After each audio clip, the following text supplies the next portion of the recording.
ये कहानी है प्रयागराज के कप्तान और सितारा की।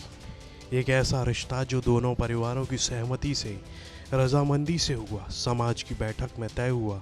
अरेंज मैरिज थी। लड़की ने भी साफ तौर पर हाँ कहा था, लेकिन शादी के बाद लड़की का रंग और मिजाज दोनों बदल गए।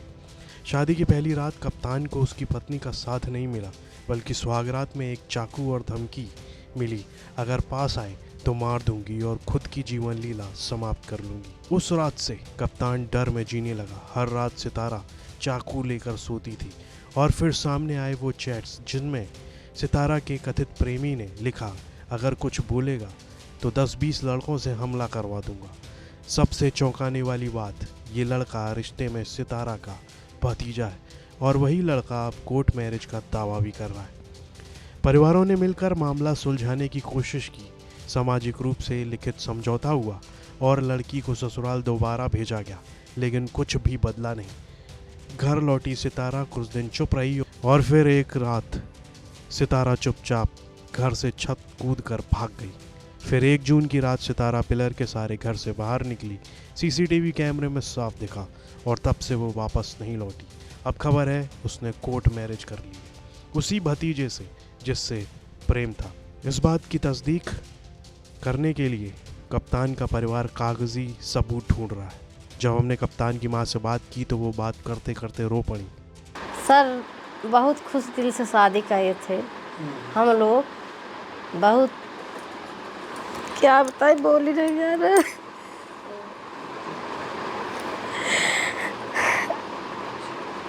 तो बहुत से तक डर क्यों लग रहा है?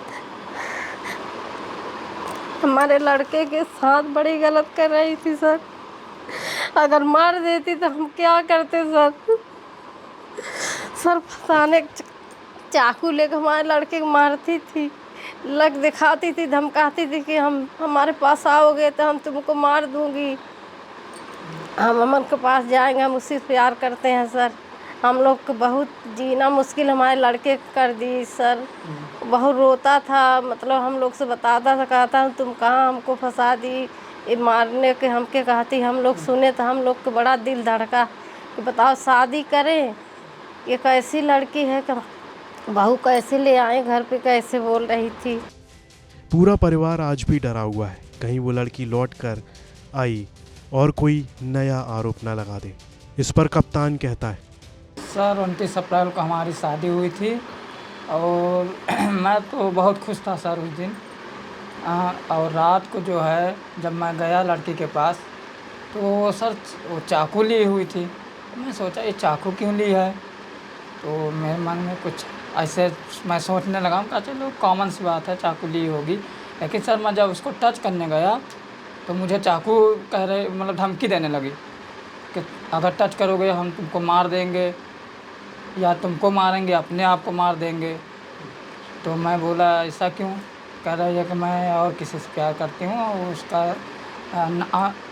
अमन नाम है। मैं बोला अच्छा हम का रिश्ते में क्या लगता था वो? सर वो रिश्ते में जो है भतीजा लगता था। हाँ, लड़की के वो भतीजा लगता था, वो मौसी लगती थी। अब कप्तान का परिवार एफआईआर और समझौते के साथ थाने और प्रशासन से न्याय की मांग कर रहा है। उसका सवाल साफ है, अगर शादी समझौते से हुई थी तो फिर ये धोखा क्यों? और क्या कानून ऐसे मामलों में सिर्फ आरोपों पर ही चलेगा?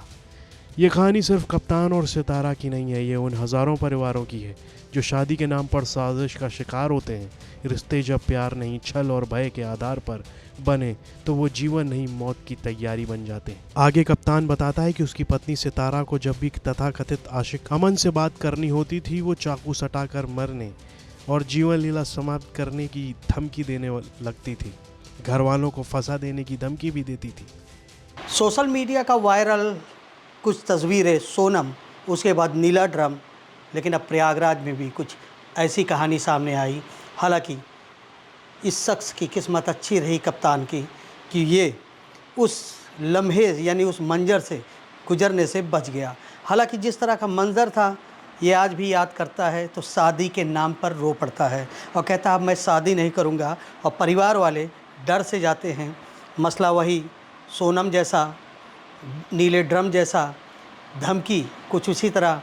लेकिन किस्मत कप्तान की अच्छी थी कि दुल्हन खुद घर को रात को 12 बजे तकरीबन छोड़कर कूदकर भाग गई, तब इनको पता।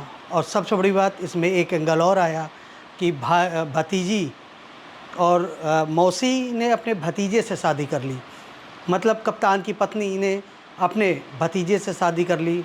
सोनम का भी एंगल था, भतीजे और भतीजे का भी एंगल था, यानी कप्तान की किस्मत अच्छी रही जो उस पूरी कहानी से बच गया। अब शादी से कप्तान तौबा कर रहे हैं।